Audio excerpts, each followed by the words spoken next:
Hi everyone, welcome back to your own academy, that is Achievers Academy. I am your friend, your guider, Nisha Sharma. So कैसे हैं आप सभी लोग? I hope you guys are good. So guys, in this specific video, I am going to discuss about the syllabus of first grade lecturer post Rajasthan. बहुत सारे बच्चों का comment आया कि मैम राजस्थान में जो फर्स्ट ग्रेड सेकंड ग्रेड है इनका क्या सिनेरियो है, इनके ऊपर कंप्लीट सिलेबस एनालिसिस स्ट्रेटजीज की वीडियो मैं बाद में बनाऊंगी. जो मैक्सिमम कमेंट था कि मैम आपका सब्जेक्ट है तो प्लीज़ एक बार आप इंग्लिश को डिफाइन कर दीजिए कि जो लेक्चरर का ग्रेड है उसमें इंग्लिश लिटरेचर का क्या रहता है. तो मैं आपको बता देती हूँ, ध्यान से सुनिएगा. जो हम ये फर्स्ट ग्रेड और सेकंड ग्रेड के एग्जाम्स देंगे, इनमें जो आपका एग्जाम है वो 2 पार्ट्स में डिवाइड होगा, पेपर 1 एंड पेपर 2. तो इस वीडियो में मैं स्पेशल बात कर रही हूँ भाई पेपर 2 की. ठीक है, इस वीडियो में मैं स्पेशल आपको बात कर रही हूँ पेपर 2 की और किसकी, first grade. First grade means जो लेक्चरर पोस्ट है, लेक्चरर पोस्ट मीन्स जो 9 to 12 पढ़ाते हैं उनकी बात कर रही हूँ. और उनमें भी मैं स्पेशल बात कर रही हूँ जिनका सब्जेक्ट है मेरे वाला, मतलब जिनका सब्जेक्ट है इंग्लिश. तो इंग्लिश सब्जेक्ट की बात यहाँ पर मैं कर रही हूँ कि फर्स्ट ग्रेड में जो इंग्लिश का सेक्शन रहेगा सेकंड पेपर, उसमें क्या सिलेबस आएगा, किस तरीके से आप पढ़ाई करोगे. तो 1 by 1 हम करते हैं. तो उसमें जो आपका सिलेबस पार्ट डिवाइडेड है, ये 150 टोटल क्वेश्चंस होंगे. जो सेकंड पार्ट की बात कर रही हूँ मैं, फर्स्ट पार्ट की बात नहीं कर रहे हैं, ध्यान रखेंगे. तो सेकंड पार्ट में आपके जो 150 क्वेश्चंस आएंगे और एक क्वेश्चन आपका 2 नंबर का रहेगा. ठीक है, तो टोटल जो आपके क्वेश्चंस रहेंगे बच्चे, वो मतलब टोटल जो नंबर रहेंगे वो 300 नंबर रहेंगे. ठीक है, तो 300 नंबर का आपका सेकंड पेपर है, मतलब 150 क्वेश्चंस है. अब बात कर लेते हैं उन 150 क्वेश्चंस का क्या क्या एग्जाम का लेवल रहेगा. तो उनमें से जो 55 क्वेश्चंस होंगे, 150 क्वेश्चंस में से जो 55 क्वेश्चंस होंगे वो सेकेंडरी लेवल के होंगे, मतलब वो 12th लेवल तक के क्वेश्चंस होंगे. मतलब 6 to 12th में जो लेवल आता है, 9 to 12th में बेसिकली आप कह सकते हो जो लेवल आता है, ये उस लेवल के क्वेश्चंस रहेंगे जो 55 के अराउंड क्वेश्चंस रहेंगे. और एक क्वेश्चन 2 नंबर का है तो इनके मार्क्स बचे हो जाएंगे 110 के अराउंड. ठीक है, फिर ग्रेजुएशन लेवल के आपके 55 अगेन जो क्वेश्चंस रहेंगे वो ग्रेजुएशन लेवल के रहेंगे और उसमें 110 के अराउंड आपके मार्क्स रहेंगे. अगेन 55 क्वेश्चन है तो आपको पता है डबल हो जाएंगे नंबर. ठीक है, फिर पोस्ट ग्रेजुएशन लेवल की हम बात करें, मतलब जिसके अंदर जो मास्टर्स वाला जो लेवल है, एमए वाला जो लेवल है, उसके 10 क्वेश्चंस रहेंगे, लेकिन एक क्वेश्चन 2 नंबर का है तो 20 मार्क्स उसके रहेंगे. ठीक है, तो ये तो रहेगा आपका इंग्लिश सब्जेक्ट से संबंधित सिलेबस. ठीक है, ये रहेगा बच्चे आपका इंग्लिश सब्जेक्ट से संबंधित सिलेबस. और फिर इंग्लिश से ही फेवरेट जो अपना सब्जेक्ट है, मतलब मजे की बात है कि 300 नंबर हमारे स्पेशलाइज्ड है ना. और इसके अंदर जो बाकी जो 30 क्वेश्चंस रहेंगे, मतलब 60 मार्क्स मैटर्स अलॉट. इसमें जो 30 क्वेश्चन रहेंगे बच्चे वो एजुकेशनल साइकोलॉजी से रहेंगे, जिसमें साइकोलॉजी भी होगी, जिसमें पेडागोजी भी होगी, जिसमें आईसीटी भी होगा, जिसमें कम्युनिकेशन भी होगा. मैं बिल्कुल टॉपिक वाइज वीडियो आपको इसकी बना दूंगी. ठीक है, बट स्टिल हमें इंग्लिश के लिए बात कर रहे हैं तो यहाँ सिर्फ इतना ही ध्यान रखना, जो राजस्थान में फर्स्ट ग्रेड होता है उसमें चाइल्ड साइकोलॉजी का एक बहुत बहुत महत्वपूर्ण रोल है. साइकोलॉजी का जो फर्स्ट ग्रेड होता है उसके अंदर तो ये 30 मार्क्स आपका सेकंड पार्ट के अंदर आता है, लेकिन जो सेकंड ग्रेड का एग्जाम होता है उसके अंदर ये जो फर्स्ट पार्ट के अंदर आता है. ठीक है, तो आप ध्यान रखेंगे, बहुत जबरदस्त वैल्यू है इसकी 60 नंबरों की. ठीक है, अब 1 by 1 बात कर लेते हैं कौन से टॉपिक जो है डोमिनेट है यहाँ पर. भाई एक सबसे बड़ा प्लस पॉइंट राजस्थान में क्या है कि मेरे को ये चीज़ बहुत अच्छी लगी, अपने हरियाणा में कभी भी सिनेरियो निश्चित नहीं करते, मतलब टॉपिक्स गिवन नहीं होते, और इन्होंने बहुत बेहतरीन तरीके से ना टॉपिक ही बता दिए, मतलब झंझट ही खत्म. मैं कह रही हूँ सिलेक्शन लेना कितना आसान है, कंपटीशन है नो डाउट, बट आपके सामने एक सेफ जोन है कि आपको यही टॉपिक्स करने हैं. बस टॉपिक्स करने का तरीका सबका अलग अलग होगा और वही सिलेक्शन करवाएगा, वो आपको भी पता, पढ़ने के बहुत सारे तरीके होते हैं. ठीक है, तो 1 by 1 बात कर लेते हैं भाई कि क्या क्या है इनके सिलेबस के अंदर. थोड़ा सा जूम कर लेती हूँ, hope so it's clear to you. Visibility okay है ना? 100% जूम कर दिया भाई. हाँ, अब इसका जो पार्ट पेपर 2 है, इसका जो पहला सेक्शन है सीनियर सेकेंडरी लेवल, मतलब सिंपल सी भाषा में मैं कहूँ, ज़्यादा कंफ्यूज होने की ज़रूरत नहीं है. इस पेपर का जो पहला पार्ट है जिसमें आपको 55 क्वेश्चंस मिलेंगे, तो you all know well 55 questions matters a lot. 55 questions जो मिलेंगे ये फुल फ्लैश आपको ग्रामर पे बेस्ड है, सीधी सी भाषा में. आपको इंग्लिश की ग्रामर भी बहुत ज़बरदस्त करनी है. 55 क्वेश्चन जो है आपके वो किस पे बेस्ड हैं भाई, ग्रामर के ऊपर बेस्ड हैं आपके. कितने? 55 क्वेश्चंस. ठीक है, अब उसमें टॉपिक्स क्या है वो देख लेते हैं, कौन कौन से टॉपिक्स इन्होंने दिए हुए हैं. तो कितनी अच्छी बात है, मतलब टॉपिक्स दे दिए और आपको सिर्फ इन टॉपिक्स को बहुत बेहतरीन तरीके से करना है. डिटरमाइनर्स है, मतलब आप इसके अंदर आर्टिकल्स का भी टॉपिक ले सकते हो। ये मत सोचना कि यार डिटरमिनर्स लिखा है तो यही करने हैं, लेकिन आर्टिकल्स भी इन्हीं का पार्ट होते हैं, तो आर्टिकल्स का ही पार्ट है, तो आर्टिकल्स को भी ऐड ऑन करते चलेंगे अपनी नॉलेज में यहाँ पर। फिर आपको पता है इंग्लिश का भाई कोई भी चीज़ है वो टेंसेस के बिना तो कंप्लीट होती ही नहीं है। टेंसेस तो जान है इंग्लिश की, है ना, तो टेंसेस तो आपको करने ही करने हैं, पूरे अच्छे तरीके से डिटेल से करने हैं। फिर ट्रांसफॉर्मेशंस आपको करनी है। ट्रांसफॉर्मेशंस के अंदर क्या होता है, जो चेंजेस होते हैं। अब चेंजेस कैसे होते हैं, या तो सेंटेंस में चेंज होते हैं, सिंपल टू नेगेटिव बनाते हैं, इंटरोगेटिव बनाते हैं, कॉम्प्लेक्स बनाते हैं, कंपाउंड बनाते हैं, या तो सेंटेंसेस में चेंजेस होते हैं, या एक्टिव वॉइस और नरेशन चेंज होते हैं, आपको पता है। तो मीन्स ट्रांसफॉर्मेशंस के में क्या क्या है भाई, डायरेक्ट इनडायरेक्ट, मीन्स जो नरेशन वाला चैप्टर है आपको वो अच्छे से करना है आपको। फिर यहाँ पर active voice and passive voice बहुत बेहतरीन तरीके से करने हैं। देन नेगेटिव्स एंड इंटरोगेटिव्स, जब हम सेंटेंसेस की बात करें तो नेगेटिव सेंटेंस को इंटरोगेटिव में बदला, इंटरोगेटिव को नेगेटिव में बदला, नेगेटिव इंटरोगेटिव में बदला, मतलब एक तरह से सेंटेंसेस को पूरा ही करना है। ये मत सोचना कि सिर्फ नेगेटिव इंटरोगेटिव दिए हैं तो बस मैं इनको ही पढ़ूंगा, ऐसा नहीं होता कभी भी। सेंटेंसेस का आपको हिंट दे दिया ना, तो मतलब आपको पूरा सेंटेंस आना चाहिए अच्छे तरीके से, ठीक है। फिर सिंपल टू कंपाउंड सेंटेंस को अच्छे से पढ़ना है, मतलब सिंपल सेंटेंस, फिर आपका कॉम्प्लेक्स सेंटेंस, फिर आपका कंपाउंड सेंटेंस, सिंपल से कॉम्प्लेक्स बनवा लेंगे, कॉम्प्लेक्स से कंपाउंड बनवा लेंगे, तो बहुत अच्छे तरीके से। और मैं कहती हूँ यहाँ पर आप सेंटेंसेस के साथ साथ क्लॉजेस को भी देख लेना, क्योंकि clauses is also the part of sentences. कहीं ना कहीं ये सेंटेंस का पार्ट ही होते हैं, गिवन नहीं है बट एग्जाम में क्वेश्चन आ जाते हैं, तो आप इसी के साथ क्लॉजेस को भी देख सकते हो, ठीक है। ऑक्सिलरीज वर्ब्स के अंदर प्राइमरी वर्ब और जो आपके मोडाल्स है, ठीक है, तो यहाँ पर आपका मोडाल्स भी भाई ऐड ऑन हो गया, क्योंकि ऑक्सिलरीज का मतलब ही होता है जिसके अंदर प्राइमरी ऑक्सिलरीज जो 14 के अराउंड है और जो 13 आपके मोडाल्स हैं, दोनों ही चीज़ें आपको इसका पार्ट है, करनी है अच्छे तरीके से। फिर प्रेपोजिशन को बहुत बेहतरीन तरीके से करना है, प्रेपोजिशन से तो हमेशा क्वेश्चन आते ही हैं। तो ये तो इन्होंने दिया है ग्रामर, यहाँ तक जो इन्होंने सेक्शन दिया है ये ग्रामर के टॉपिक दिए हैं, मतलब बेसिकली छोड़ा कुछ नहीं, सारे ही हैं। यहाँ पर एक टॉपिक है सिलेबस में गिवन नहीं है, बट मैं पर्सनल सजेशन दूंगी, इंग्लिश का कोई भी पेपर है तो उस टॉपिक को जरूर करना, जरूर क्वेश्चन आते हैं। वो टॉपिक है सिंटेक्स, या हम कह दें सब्जेक्ट वर्ब एग्रीमेंट। आप पुराना पेपर उठा के देख लो बेटा, जो इनका पहला हुआ था, यहाँ से क्वेश्चन डाला हुआ है, जबकि सिलेबस में मेंशन नहीं है। क्यों? क्योंकि ये बहुत बेसिक सा टॉपिक है। If you are going to be English lecturer then you should knowledge about the subject verb agreement. Syntax की तो आपको ज्ञान होना ही होना चाहिए, तो यहाँ पर ये टॉपिक आपको बेहतरीन तरीके से करना है। फिर इसके बाद हम बात कर लेते हैं फ्रेजल वर्ब्स एंड इडियम्स की, मतलब इसके बाद वोकेबलरी के अंदर इन्होंने दो ही चीज़ें दी हैं, मतलब वन वर्ड सब्स्टिट्यूशंस और ये सब कुछ नहीं दिए, इन्होंने फ्रेजल वर्ब्स को डाला है। फ्रेजल जैसे कम आउट, कम ऑन, ऐसे होते नहीं है फ्रेजल वर्ब्स। तो फ्रेज, जो फ्रेज होती है, मतलब जिनके अंदर कोई लाइक आपका सेंटेंस का एक जो पार्ट होता है, उसके वर्ब विदाउट वर्ब वाला जो कुछ भी फ्रेज वाले काइंड में हो जाते हैं, तो फ्रेजल वर्ब है ये, मतलब वर्ब्स वाली ही फ्रेज है, ठीक है, वर्ब्स के साथ ही फ्रेजल है। फिर यहाँ पर ईडियम्स, मतलब ईडियम्स एंड फ्रेजेस, तो मतलब जो हिंदी में क्या बोलते हैं, मुहावरे एवं लकोक्तियाँ, ईडियम फ्रेजेस मैंने यूट्यूब पर बहुत करवा रखे हैं, ठीक है। फिर इसके बाद आपको गिवन है भाई रीडिंग कॉम्प्रीहेंशन। ये तो इंग्लिश के पेपर्स में आता ही आता है कि आपको पता होना चाहिए, कोई पैसेज आपके सामने आ जाए तो आप उसको कैसे कॉम्प्रीहेंड कर रहे हो, कैसे समझ रहे हो। इसका मतलब एग्जामिनर का आपसे क्वेश्चन छटवाना नहीं होता, हम सोचते हैं यार हमें क्वेश्चन छाटना है, इसका मतलब examiner just want to check कि आपको सच में आता है कॉम्प्रीहेंड करना, चीज़ों को अंडरस्टैंड करना, चीज़ों को एनालिसिस करना, चीज़ों को समझना आता है आपको, तो ये वो चीज़ चेक करता है इसके अंदर। फिर है प्रेसी राइटिंग। प्रेसी राइटिंग क्या होता है, आपको बहुत लंबा चौड़ा सा कुछ दे देते हैं और आपको प्रेसी मतलब उसको शॉर्टन करना होता है, ठीक है। अब यहाँ पर तो ऑब्जेक्टिव पेपर्स हैं, रिटर्न पेपर होते तो आप कहते हैं मैम इतनी बड़ी प्रेसी को हमने छोटा करके लिख दिया, तो यहाँ पर क्या है, आपको इनका थीम, आपको इनका कॉन्सेप्ट समझना है और इनसे जुड़े हुए क्वेश्चंस रिलेट होंगे और आपको उनको फाइंड आउट करना है बस। फिर लेटर राइटिंग और रिपोर्ट राइटिंग, तो ये जो है बेसिकली आपको 11th-12th जो ग्रामर्स होती है ना, उनमें है ये टॉपिक्स। जो प्रेसी राइटिंग है, लेटर राइटिंग है, रिपोर्ट राइटिंग है। तो देखा जाए तो जिनका फर्स्ट जो सेक्शन है बच्चे, वो first section full flash English grammar से रिलेटेड है। आप कोई भी बेहतरीन इंग्लिश ग्रामर मार्केट से उठा सकते हैं, XYZ कोई भी पढ़ लो भाई। आप जो अरिहंत वाली SP बख्शी वाली आती है वो भी अच्छी है, पर वो थोड़ा लेवल बच्चों को अच्छा नहीं लगता है, पढ़ने में इंटरेस्ट नहीं आता है, ठीक है। आप रेन एंड मार्टिन की स्कूल ग्रामर्स भी ले सकते हो, आप पैरामाउंट वाली ग्रामर भी पढ़ सकते हो, मतलब बेसिक आपको इसके लिए ग्रामर ही पढ़नी है। ये ग्रामर से ही रिलेटेड है पूरा का पूरा आपका सेक्शन, ठीक है। कोई भी आपके बच्चों के स्कूल्स में 9th 10th 11th में जो बुक्स लगी होती है ना, उनके जो ग्रामर सेक्शन है एक तरह से वही है ये सारा ग्रामर सेक्शन, ठीक है। तो ये हो गए भाई हमारे 110 मार्क्स, एंड एक एक नंबर बहुत मायने रखता है क्योंकि ये नौकरी है, ये कोई क्वालिफाइंग एग्जाम नहीं है, ठीक है।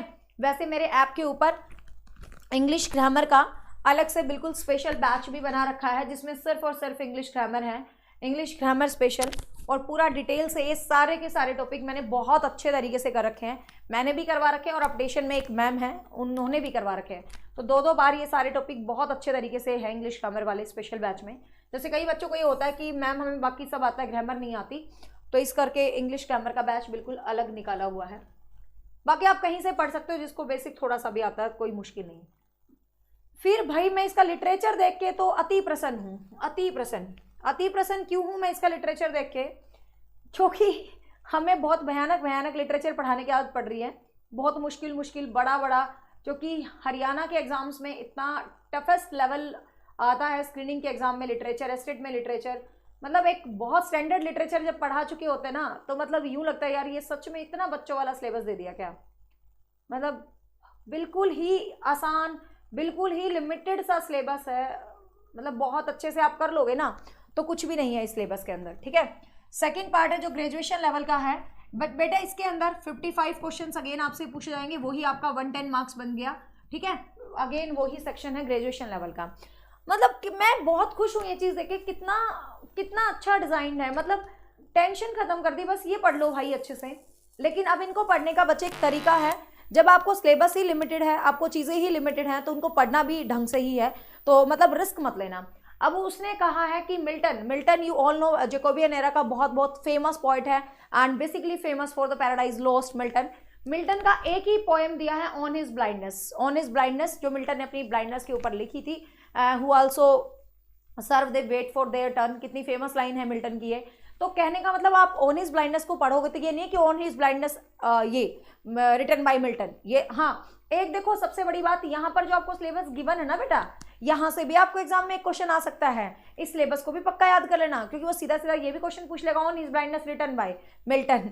तो कहने का मतलब सिलेबस भी अपने आप में क्वेश्चंस बने हुए हैं, कितना मतलब बढ़िया दिख रहा है, सिलेबस भी क्वेश्चंस ही हैं। तो ऑन हिज ब्लाइंडनेस का मतलब आपने ऑन हिज ब्लाइंडनेस को पूरा पढ़ना है, लाइन टू लाइन पढ़ना है, उसमें कौन सा मेटाफर यूज हो रहा है, कौन सी फिगर ऑफ स्पीच यूज हो रही है, कौन सी सिमिलीज यूज हो रही है, क्या उसका बेसिक थीम आ रहा है, मिल्टन ने लाइंस को कहाँ यूज किया, किसको डेडिकेट किया, कौन सी फॉर्म में है, हर एक चीज को पढ़ना है अच्छे तरीके से। बस यही डिफरेंस आएगा आपके सिलेक्शन में और ना सिलेक्शन में। फिर है जॉन डन का go and catch a falling star. John Donne is the most famous metaphysical poet, जो बहुत ज़्यादा फेमस जाने जाते हैं। तो go and catch the falling star इनकी एक पोएम है जिसके ऊपर इन्होंने बात की गई है। फिर वर्ड्सवर्थ की बात करें तो वर्ड्सवर्थ ने डैफोडिल्स एक बहुत ही ब्यूटीफुल सी पोएम है, फूलों को बहुत ज़्यादा पर्सोनिफाई किया हुआ है। एग्जैक्टली सीधा क्वेश्चन से भी पूछा गया था, डैफोडिल में बेसिकली सबसे ज़्यादा फिगर ऑफ स्पीच कौन सी यूज़ हो रखी है, तो पर्सोनिफिकेशन यूज़ हो रखा है भाई डैफोडिल्स के अंदर। तो जब आपने पोएम्स के लाइनों को पढ़ना है तो हर एक चीज़ को नोटिस करते हुए पढ़ना है। फिर शैली आपको पता है मोस्ट रिवोल्यूशनरी पोएट है रोमांटिक एज के, तो रोमांटिक एज से ये क्वेश्चन डाल दिए हैं, ठीक है। ये दोनों आपके जैकोबियन एरा से क्वेश्चन डाल दिए हैं। और टू द वेस्ट विंड, ठीक है, तो इनकी और टू द वेस्ट विंड है सबसे काफ़ी ज़्यादा फेमस ही है। फिर ये भी रोमांटिक एरा से ही ले लिया भाई, अगला भी किड्स है, a thing of beauty is why forever एवर, किड्स की लाइन है। Ode on a Grecian urn, ode on Grecian urn, तो ये एक ही पोएम दी है। लेकिन आप लोग क्या करेंगे, आप लोग मुझे पता है ये पोएम पढ़ोगे तभी तो सिलेक्शन में दिक्कत रह जाएगी। पोएम नहीं पढ़ने, अब आपको जो पोएट्स के नाम भी दिख रहे हैं ना, तो आपको इनकी बायोग्राफी भी पढ़नी है, आपको इनसे रिलेटेड क्वेश्चंस भी पता होने चाहिए। ये नहीं है कि इसका ऑन हिज ब्लाइंडनेस लिखा तो ऑन हिज ब्लाइंडनेस पता होना चाहिए। हाँ, इनके वर्क्स को डिटेल में मत करो, लेकिन बेसिक इनका बायोग्राफिकल इश्यूज तो एटलीस्ट आपको पता होनी चाहिए, ठीक है। फिर रॉबर्ट ब्राउनिंग की बात करें तो रॉबर्ट ब्राउनिंग का My Last Duchess, very very beautiful poem My Last Duchess. और Robert Browning you all know well, most famous जो है पोएट है विक्टोरियन एरा का।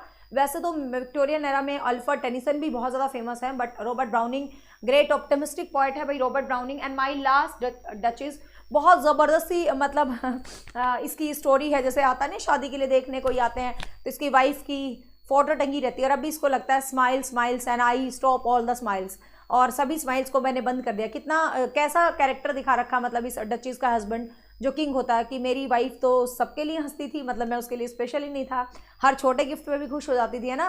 तो बड़ी अच्छी सी पोएम है, बहुत बहुत बढ़िया पोएम लगती है मुझे, ठीक है। नेक्स्ट है Nissim Ezekiel, Night of the Scorpion. कितना मतलब मदर लव को दिखाया गया है नाइट ऑफ स्कॉर्पियन में। निज़म स्किल, यदि हम इंडियन राइटिंग की बात करें तो इंडियन राइटिंग से इन्होंने दो ले रखे हैं भाई, एक निज़म स्किल और एक कमला दास। निज़म स्किल तो बहुत ही ज़बरदस्त है, बॉम्बे को बेसिकली इन्होंने अपनी पोइट्री के अंदर बहुत ज़्यादा डिस्क्राइब किया गया है। और नाइट टू द स्कॉर्पियन एक मदर लव को दिखाने वाले, सुपरस्टिशंस को दिखाने वाली पोएम है इंडियन राइटिंग्स के अंदर। तो नाइट ऑफ स्कॉर्पियन पता होगा ना, वो बिच्छू डंक मार जाता है और इसकी मदर लहराती रहती है। मतलब गांव का अंधविश्वास दिखा रखा है इंडियन सोसाइटी का। कोई कहता है ये रगड़ ले, कोई कहता है बिच्छू चलेगा, जहर चलेगा। बट लास्ट जो लाइन है ये दिल को मतलब हार्ट टचिंग लाइन है। जैसे ही लास्ट आता है देन इसकी मदर क्या कहती है कि थैंक गॉड, मतलब इस बिच्छू ने, स्कॉर्पियन ने मेरे बेटे को स्ट्रंग नहीं किया। मतलब इंडियन मदर को दिखाया गया है प्योरली इसके अंदर। फिर नेक्स्ट है भाई कमला दास। कमला दास का जो वर्क है, डांस ऑफ द एक्यूनिस, ठीक है, एक्यूनिसिस। तो ये जो कमला दास की पोइट्री है तो ये भी ध्यान रखनी है। मीन्स आपको देखा जाए तो 2 जैकोबियन एरा से पोइट कर लिए, 3 आपको रोमांटिक से कर लिए, और ये तीनों है ना मैंने पूरे डिटेल से यूट्यूब पर करवा भी रखे हैं। फिर आपने Browning, Nissim Ezekiel and Kamala Das. Nissim Ezekiel and I think Kamala Das भी मैंने बहुत अच्छे से करवा रखा है। इंग्लिश की प्लेलिस्ट में जाके आप विजिट कर सकते हैं। बाकी इनको भी करवा दूंगी, ठीक है, क्योंकि जो मैं अपने कोर्स की बात करूँ तो वो इतना डीप है, इतना डीप है कि ये छोटा सा सिलेबस मैंने कभी सोचा ही नहीं अलग निकालने की, ठीक है। फिर भाई इसी सेक्शन में इन्होंने 2 ड्रामा दे दिए, और ड्रामा देंगे तो भाई इंग्लिश का ड्रामा किंग तो होएगा ही होएगा, शेक्सपियर, है ना। नथिंग इज कंप्लीट, है ना। शेक्सपियर के बिना तो कुछ भी कंप्लीट है ही नहीं, आप ये कह सकते हो। शेक्सपियर के बिना तो कुछ भी कंप्लीट है ही नहीं। शेक्सपियर के 2, एक ग्रेट ट्रेजेडी है डेट इज मैकबेथ, एंड एक रोमांटिक कॉमेडी है that is as you like it, ठीक है। एज यू लाइक इट हमारे आई थिंक सेकेंड ईयर में लगती थी। तो इन दोनों को तो बहुत ज़बरदस्त तरीके से आपको पढ़ना, 2 ही तो हैं भाई, मैं ही करवा दूंगी, यूट्यूब पे टेंशन लेने की जरूरत नहीं है, बहुत बेहतरीन तरीके से करवा दूंगी आपको। इनको करने का ही तरीका मतलब मैं वैसे बता रही हूँ, सपोज मैं ना भी करूँ तो कैसे करना होगा कि एज यू लाइक इट। पहले बात तो शेक्सपियर ने, पहले शेक्सपियर की बायोग्राफी पता होनी चाहिए, फिर शेक्सपियर ने इसकी रेफरेंसेस कहाँ से लिए हैं, इसके अंदर फेमस कैरेक्टर कौन से हैं, थीम कौन सी निकलती है, किसकी कौन सी कोटेशन फेमस है, फिर इसका मतलब एंड क्या निकला है। मतलब बहुत सारी चीज़ें होती हैं करने के लिए, किसी भी वर्क के अंदर बहुत बहुत क्वेश्चंस निकलते हैं। फिर बात कर लेते हैं प्रोज सेक्शन में। तो प्रोज में तो भैया Bacon, father of English prose, कितना जबरदस्त बंदा है भाई बेकन। बेकन का दिया है of studies, some books are to be chewed, है ना, some books are to be swallowed, some books are, मतलब कितनी अच्छी कोटेशंस है। सही में तुम जब एग्जाम की तैयारी करते हो तो मुझे बेकन की ऑफ स्टडीज जरूर पढ़ लेना भाई, क्योंकि बेकन सही कहता है। कुछ किताबें तो कहते हैं ना देखने के लिए होती है, कुछ किताबें खाने, और कुछ किताबें तो निगल जाने की होती हैं। तो जब हम कॉम्पिटिटिव एग्जाम में तैयारी करते हैं ना, तो ये जो सिलेबस निगल जाने का है बेकन का, देखने या खाने का नहीं है, इसको निगल जाओ चबा के भयंकर वाले तरीके से, ऊपर 2 गिलास पानी पी जाओ, दिखे ही ना। कहने का मतलब बहुत ज़बरदस्त तरीके से निगलना है सिलेबस को, बेकन की ऑफ स्टडीज़ की तरह ही, ठीक है। तो बेकन तो भाई ज़बरदस्त है, इसके सारे के सारे ही मतलब एसेज बहुत बढ़िया है। बट एक ही दिया है ऑफ स्टडीज़, तो ऑफ स्टडीज़ की जितनी भी कॉट है उनको ध्यान से पढ़ जाना, ठीक है। फिर लैम्स ने in the praise of chimney sweeper, ठीक है। तो चार्ल्स लैम्प का एक ही है in the praise of chimney sweeper, तो ये इनका प्रोज याद रखना है। फिर यहाँ पर इन्होंने फिक्शन होता है नॉवल, ठीक है बेटे। ड्रामा जो नाटक होते हैं, प्रोज होता है जो ये होते हैं जैसे कि एसेज वगैरह होते हैं, इनके लिए प्रोज यूज़ करते हैं। और जो फिक्शन होता है बेटा वो होता है नोवेल, ठीक है, वो क्या होता है नोवेल।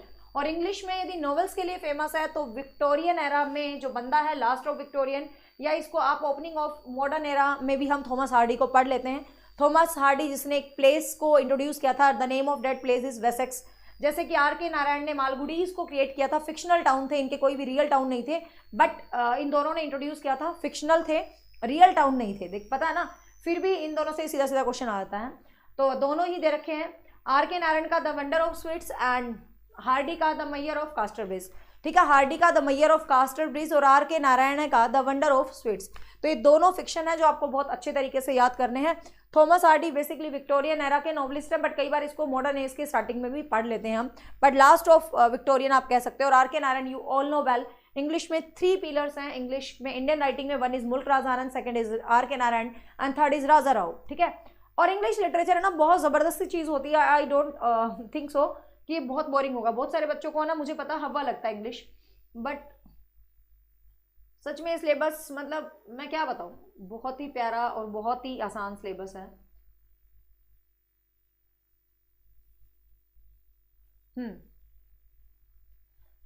अब इसके बाद यहाँ पर 2 टॉपिक और हैं भाई एक्स्ट्रा, जो इसी सेक्शन में दिए हुए हैं, ग्रेजुएशन वाले सेक्शन में 2 टॉपिक्स और हैं एक्स्ट्रा। एक है आपको literary forms and figure of speech. आपको पता है भाई इंग्लिश का कोई भी पेपर है, दुनिया में कोई भी पेपर है इंग्लिश का, तो वो literary forms and figure of speech के बिना बनता ही नहीं है, ठीक है। लिटरेरी फॉर्म्स तो मैंने बहुत यूट्यूब पर करवा भी रखी हैं, मतलब लिटरेचर की कौन कौन सी फॉर्म है। तो बेसिकली पहले तो ये तीनों फॉर्म्स आपको क्लियर होने चाहिए, प्रोज, पोइट्री एंड ड्रामा। फिर इनके अंदर जो सब फॉर्म्स हैं वो सारी क्लियर होनी चाहिए, तो सारी फॉर्म्स को बहुत अच्छे तरीके से करेंगे। फिर फिगर ऑफ स्पीच तो जबरदस्त टॉपिक होता है इंग्लिश का, तो ये तो भयंकर करना ही करना, जैसे हिंदी में अलंकार होते हैं, इंग्लिश में फिगर ऑफ स्पीच। फिर एक और टॉपिक डाल दिया फोनेटिक्स, ट्रांसक्रिप्शंस एंड वर्ड स्ट्रेस वाला, ठीक है। फोनेटिक ट्रांसक्रिप्शन क्या होता है, ये आजकल बड़ा डोमिनेट होने लगा इंग्लिश में। ये हम एमए के 9th पेपर में पढ़ते थे भाई, फोनेटिक्स ट्रांसक्रिप्शंस। इसके अंदर क्या है, जैसे वर्ड्स की जो साउंड्स होती है ना, तो साउंड से उनको सिंबलाइज करके लिखा जाता है। तो ये चैप्टर है थोड़ा सा सीखने के लिए, बाकी सब पढ़ने के चैप्टर हैं, ठीक है। वर्ड स्ट्रेस इसी का पार्ट है। तो ये जो आपका सिलेबस आया बच्चे, ये आपका पोस्ट ग्रेजुएशन लेवल वाला सिलेबस आ गया, ठीक है। सॉरी, ग्रेजुएशन लेवल का सिलेबस था। तो मोस्ट डोमिनेटिंग यदि हम बात करें इंग्लिश में, आपको दिया क्या है, यही दिया है ग्रेजुएशन वाला जो सेक्शन है। अब हम बात करें पोस्ट ग्रेजुएशन लेवल में, मतलब जो एमए लेवल के इन्होंने कहा है कि भाई टॉपिक हम दे रहे हैं, तो बहुत ही लिमिटेड है। 10 मार्क्स होगा, मतलब 20 क्वेश्चंस आपको दिए जाएंगे, सीधी सीधी सी बात है। 10 नंबर है, 20 क्वेश्चंस है, ठीक है। ओ सॉरी, 10 क्वेश्चंस है, 20 नंबर है। तो यहाँ पर इन्होंने दिया है टीएस इलियट का वेस्टलैंड, तो वेस्टलैंड से तो 1000 क्वेश्चंस बना ले तो भी कम है ना। मतलब खूब ही खूब क्वेश्चंस बन जाएंगे, टेंशन लेने की जरूरत नहीं वेस्टलैंड की तैयारी करने के लिए। T S Eliot the great modern poet T S Eliot, और टीएस इलियट की J Alfred Prufrock love song वाला भी फेमस है, but the Waste Land you all know well, Waste Land से ज़्यादा फेमस तो कुछ है ही नहीं। कई बार एग्जाम में है ना वेस्टलैंड का नाम ही पूछ लेते हैं, बहुत सारे बच्चे ना इसको नाम लिखने में गलती करते हैं। इसमें ना 3 लेटर हैं, कई बार सीधा बोलते हैं Waste Land, but it's the Waste Land, ठीक है।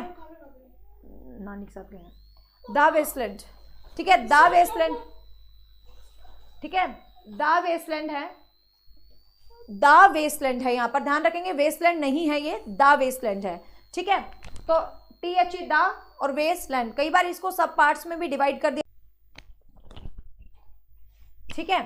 तो द वेस्टलैंड है ये, ध्यान रखेंगे, द वेस्टलैंड है ये, अलग अलग लिखे हैं तीनों वर्ड्स, कई बार इनको इकट्ठा करके ये भी कई बार क्वेश्चन आ जाता है डायरेक्टली। फिर हरोल्ड प्रिंटर का है द बर्थडे पार्टी, ये भी काफी इंपॉर्टेंट है। अनीता देसाई का क्राई द पिकॉक, ठीक है, अनीता देसाई भी बहुत फेमस है इंडियन राइटिंग्स के अंदर, और प्रिंटर को हम पढ़ते हैं अपना जो पोस्ट मॉडर्न वाला एरा है या मॉडर्न लास्ट, उसमें पढ़ लेते हैं, ठीक है।